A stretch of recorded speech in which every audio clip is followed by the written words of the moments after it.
आप सब कैसे हैं? आई होप कि सब अच्छे से होंगे एंड एंजॉय कर रहे होंगे। साथ में आप लोग मार्केट जरूर रीडिंग कर रहे होंगे, साथ में चार्ट सीख रहे होंगे।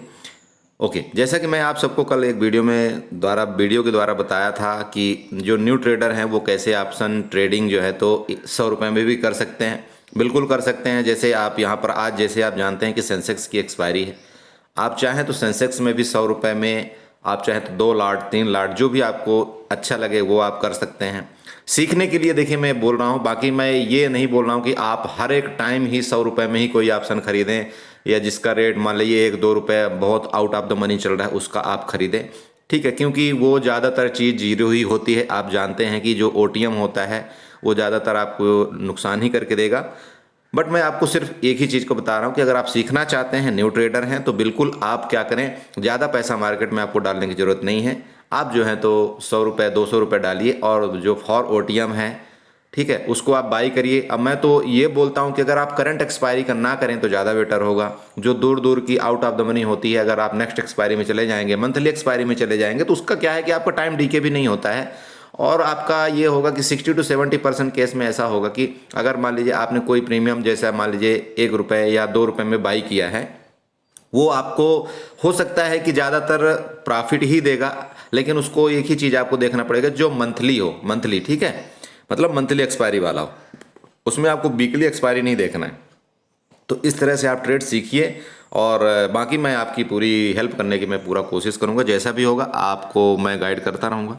ठीक है, तो चलिए हम यहाँ पर देखते हैं। आज जैसा आप जानते हैं कि सेंसेक्स की एक्सपायरी है, बहुत से लोग सेंसेक्स में ट्रेड करना चाहते हैं। बहुत अच्छी बात है, ट्रेड करिए, लेकिन एक चीज़ का ध्यान रखिएगा कि सेंसेक्स बहुत ज़्यादा वोलेटाइल है। सेंसेक्स एक ऐसा मतलब इंडेक्स है जो बैंक निफ्टी से भी ज़्यादा वोलेटाइल मतलब होता है। इसमें अगर आपको जैकपॉट लगा तो बहुत अच्छा पैसा मिल सकता है, लेकिन एक चीज़ मानिएगा, अगर आपकी अपोजिट मार्केट गई तो आपको नुकसान भी बहुत हो सकता है। तो कोशिश करिएगा कि उसी हिसाब से ट्रेड लें। अगर आपके डायरेक्शन में मार्केट जाती भी है तो ओवर क्वांटिटी ट्रेड मत करिएगा। बाकी मैं चार्ट में प्रेडिक्शन आपको बताने की कोशिश करता हूं कि आपको ट्रेड करना कैसा चाहिए। ठीक, तो देखिए यहाँ पर आप जैसे चार्ट देख रहे होंगे, यहाँ पर मैं दो जो इंडिकेटर मैं यूज करता हूँ, आप भी जानते हैं, मैंने कई वीडियो में जिक्र भी किया हुआ है कि ईएमए क्रॉस का मैं इंडिकेटर यूज करता हूँ। अगर आप इस ईएमए क्रॉस के इंडिकेटर को आप देखते हैं तो, और ये 1 आवर का चार्ट है, तो आप करेक्ट देखिए कि इस जगह में आपका, इस जगह ये वाली जगह में बिल्कुल आ करके इसने रेजिस्टेंस लिया हुआ है, जो इसकी जगह है 64,130। ठीक है, पिछले बार भी इसके ऊपर जाने की कोशिश किया था, लेकिन यहाँ से जो ये ईएमए को क्रॉस नहीं किया और यहीं से ये वापस जो है तो नीचे आ गया था। ठीक है, तो मैं बताना क्या चाहता हूँ आपको कि ये आप ईएमए क्रॉस जो है तो अगर आप देखिए कभी भी स्विंग ट्रेडिंग करते हैं या हेजिंग के साथ ट्रेडिंग करते हैं तो आपको 1 घंटे का ईएमए क्रॉस लगाना बहुत ज़रूरी होता है। मैं इसके बारे में वीडियो बता दूंगा आपको कि आप हेजिंग कैसे 1 घंटे के चार्ट में करें, और वो आपका मोस्टली टाइम बहुत अच्छा होता है अगर आप हेजिंग के साथ 1 घंटे के चार्ट में आप ट्रेड करते हैं तो। बाकी देखिए आज के डेट में मैं क्या बताऊं, बस सबको लगा है कि मैं 1 मिनट 5 मिनट के चार्ट यूज करूं और इंट्राडे करूं, तो वो तो देखिए नुकसान वाला चीज़ तो है ही है। ठीक है, तो चलिए यहाँ पर मैं ये डिस्कस करना चाहता हूँ आपको ट्रेड कैसे लेना चाहिए। देखिए सिंपल बात है सर, अगर आप, पहली बात तो ये हो गई कि अगर आप इसको 1 घंटे ईएमए में लगाते हैं तो अगर इसके ऊपर सस्टेन करती है कोई कैंडल 1 घंटे की, ध्यान रखिएगा, 1 घंटे की कोई कैंडल सेंसेक्स की आपकी 51 ईएमए के ऊपर, अगर ग्रीन लाइन जो दिख रही है आपको, ग्रीन लाइन 51 ईएमए है, तो अगर इसके ऊपर सस्टेन कर गई तो आपको यहाँ पर कोशिश करना चाहिए कि कॉल की पोजीशन ही लेनी चाहिए। ठीक है, लेकिन अगर यहाँ से ये जो ग्रीन कैंडल बनी है इसकी मैं बात कर रहा हूँ, इसकी मैं बात कर रहा हूँ, अगर यहाँ से ये एक रेजिस्टेंस लेता है और रेजिस्टेंस से नीचे जाता है तो यहाँ पर फिर दोबारा आपको पुट देखने को मिलेगा, और जो टारगेट होगा वो टारगेट इधर कहीं होगा 43,800, और नेक्स्ट टारगेट आपका इधर भी हो सकता है 63,555 का। ठीक है, हालांकि मार्केट अभी 64 में है, तो आप ये मत सोचिएगा कि नहीं ये तो बहुत लंबा टारगेट आप मैंने दे दिया, ऐसा नहीं है। देखिए मार्केट को जब गिरना होता है ना तो गिरती है और हज़ार हज़ार पॉइंट यहाँ से एक ही बार में डाउन हो जाती है। ठीक है, तो मे भी कि यहाँ से हो सकता है अगर इसका मतलब रेजिस्टेंस ले लिया मार्केट ने तो आपको एक बार ये लेवल जो पहला लेवल आपका 63,985 का ही जरूर मिल जाएगा। ठीक है, इसके बाद आपका ये नेक्स्ट लेवल इधर भी कहीं मिलेगा। ठीक है, यहाँ पर 63,835 का। ठीक है। तो यहाँ पर आपको ये लेवल सेंसेक्स में देखने को मिल सकते हैं। बाकी मैं आपको 5 मिनट के चार्ट में ले चल के आपको बताता हूँ कि अगर आप 5 मिनट का चार्ट यूज करते हैं तो कैसे आपको ट्रेड करना चाहिए। देखिए कल जो मार्केट थी काफ़ी गैप अप ओपन होती है, गैप अप ओपन होने के बाद क्या करती है, सबको कॉल में बैठा देती है। कॉल में बैठाने के बाद जब सब कॉल में बैठ जाते हैं, जब इसके बाद वो वहाँ से कंटिन्यू डाउन होती है। ठीक है, तो सबका एसएल लेती है। एसएल लेने के बाद मतलब दोबारा एक वी शेप की रिकवरी देती है मार्केट। ये जनरली ऐसा होता है जब कभी भी गैप अप और गैप डाउन होता है मार्केट, तो थोड़ा सा समझ से बाहर हो जाता है, ध्यान रखिएगा। इसलिए मैं हमेशा आपको बताता हूं कि अपने अगर आप कम क्वांटिटी से ट्रेड करेंगे तो आपको ज़्यादा डरने की ज़रूरत नहीं होगी। थोड़ा मोड़ा लॉस चलता रहता है मार्केट में, क्योंकि आप जानते हैं कि मार्केट हर दिन एक जैसा नहीं चलती है। ओके, तो देखिए यहाँ पर सिंपल बात है। आप यहाँ पर क्या करेंगे, एक यहाँ पर आप ट्रेंड लाइन ड्रा करिएगा, ये वाली जिसकी मैं बात कर रहा हूँ। यहाँ से आप एक हॉरिजॉन्टल लाइन उठाइए, यहाँ से हॉरिजॉन्टल लाइन, और हॉरिजॉन्टल लाइन यहाँ पर ड्रा कर दीजिए, ये वाला। ठीक है, अब ये जो एरिया आपका दिख रहा है ये है आपका 64,195 का। ठीक है, 64,195 का। आप इसको मोटा मोटा मान लीजिए कि 64,000 का ही एरिया, 64,200 का एरिया है। अब यहाँ पर देखिए सर, अगर मान लीजिए कि ये सेंसेक्स जो है तो 64,000 के ऊपर निकलते हैं। ठीक है, 64,000 के अगर ऊपर निकल के और ऊपर सस्टेन करते हैं, ध्यान रखिए कि मार्केट में जब भी कोई ट्रेड लेना है तो आपको ऊपर सस्टेन करना चाहिए कोई चीज़। मान लीजिए यहाँ से ऊपर निकल के मार्केट, यहाँ से ऊपर निकल के और 64,200 के ऊपर मार्केट जैसे सस्टेन करती है, होता है ना कभी कभी रेंज में चली जाती है। अगर मान लीजिए यहाँ से 15 से 20 मिनट के ऊपर सस्टेन करती है 64,000 के ऊपर, तो फिर आपको यहाँ पर कॉल बाई करना चाहिए। और आप ये मानिए कि अगर यहाँ से मार्केट ऊपर गई तो आपका जो टारगेट होगा वो सीधे सीधे 64,500 का होगा। ये सेंसेक्स का टारगेट है। ठीक है, उस टाइम आपकी दोनों कंडीशन आपकी मीट हो जाएगी। एक तो ये मीट हो जाएगी जो 1 आवर चार्ट में आपका जो ईएमए है वो भी बिल्कुल ऊपर क्रॉस हो जाएगा, और दूसरा आपका जो ये रेजिस्टेंस यहाँ पर बना हुआ है और रेजिस्टेंस भी क्रॉस करके मार्केट ऊपर चली जाएगी, तो यहाँ पर मार्केट बुलिश हो जाएगी। जो कि दिख रहा है कि पिछले भी दिन मार्केट ऑलरेडी बुलिश है। ठीक है, पिछले भी दिन मार्केट में बाइंग आई है नीचे से, ऐसी बात नहीं है। अगर बाइंग नहीं आती तो ये मार्केट यहाँ से ऊपर जाती नहीं। तो इस तरह से आप कुछ यहाँ पर भी चार्ट आप यहाँ देखिए, ट्रेंड लाइन आप यहाँ पर भी ड्रा कर लीजिएगा।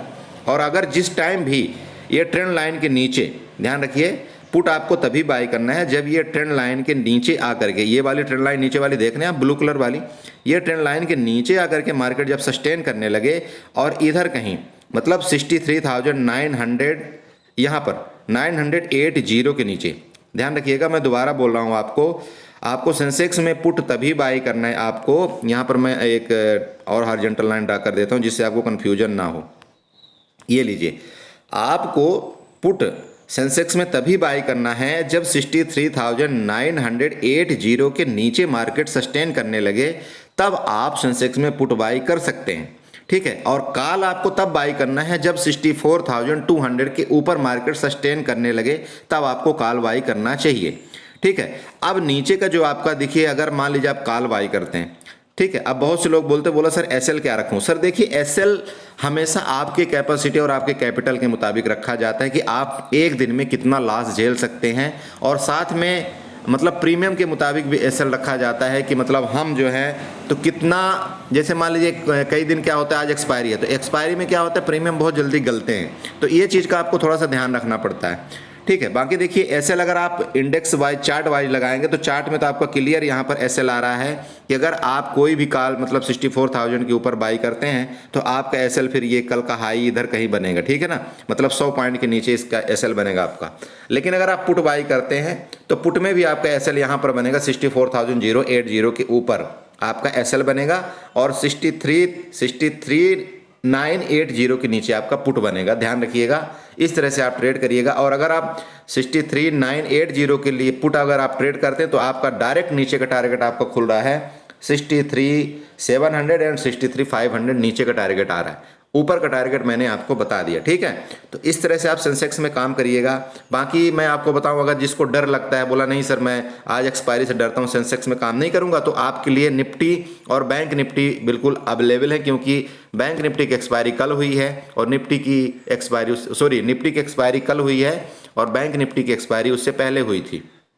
ठीक है, तो आप चाहें तो निफ्टी में भी यहाँ पर आप प्रेफर कर सकते हैं, क्योंकि आज इसका टाइम डीके नहीं होगा। ठीक है। तो जब टाइम डीके नहीं होगा तो आपको उसमें डरने वाली कोई ज़रूरत नहीं है। मान लीजिए कोई डायरेक्शन आपको मिल गया तो आप अच्छे से इसमें प्रॉफिट बना सकते हैं। तो अगर आप निफ्टी में ट्रेड करना चाहते हैं तो यहाँ से इस तरह से कुछ 1 मिनट यहाँ से कोई आप ट्रेंड लाइन ड्रा करिएगा। यहाँ से ये देखिए मैं आपको ड्रा करके एक दिखा देता हूँ कि आपको कैसे ड्रा करना है। यहाँ पर एक्सटेंडर लाइन लीजिएगा, ये नीचे से आपको जो बेस दिख रहा है ना, यहाँ से एक ऐसे लाइन ड्रा कर दीजिए, ये वाली लाइन, ठीक है। ये नीचे ड्रा हो गई और इसके बाद आप ऊपर से एक एक्सटेंडर लाइन यहाँ पर ट्रेंड लाइन ले करके इसके जो टॉप है इसको मिला करके और यहाँ वाला इसका जो मिला दीजिएगा यहाँ पर, ठीक है। जब आप इसको मिला देंगे तो आपका यहाँ पर एक क्या बन गया, ट्रायंगल पैटर्न बन गया। अब जब ट्रायंगल पैटर्न बन गया तो सिंपल बात है कि अगर किसी भी टाइम मान लीजिए 19,150 के ऊपर मार्केट निकलती है, ठीक है, तो आपको थोड़ी देर वेट करना है 20 से 25 पॉइंट का, 19,170 19,180 तक का वेट करना है। अब वेट इसलिए करना है सर क्योंकि यहाँ से कल गिरावट आई थी, तो ये तो आप जान लीजिए कि अगर यहाँ 2 कैंडल ग्रीन ग्रीन बनी थी जो शुरुआत में, और वहाँ से जो मतलब गिरावट आई थी, तो सेलर तो एक्टिव हैं इस जगह में, मतलब 19,180 में 170 में सेलर एक्टिव हैं, ये कन्फर्म है, ठीक है।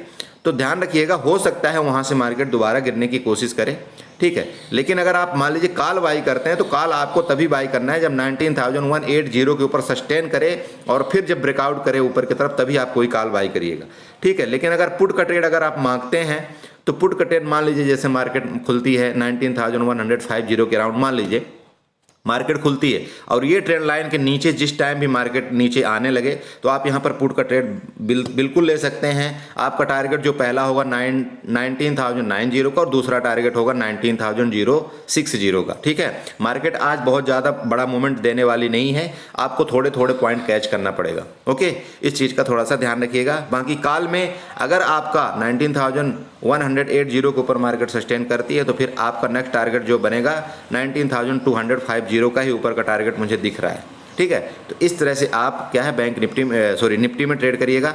बाकी देखिए बैंक निफ्टी में मैं आज प्रेफर नहीं करना चाहता हूँ क्योंकि आज प्रीमियम बहुत हाई होंगे, ठीक है।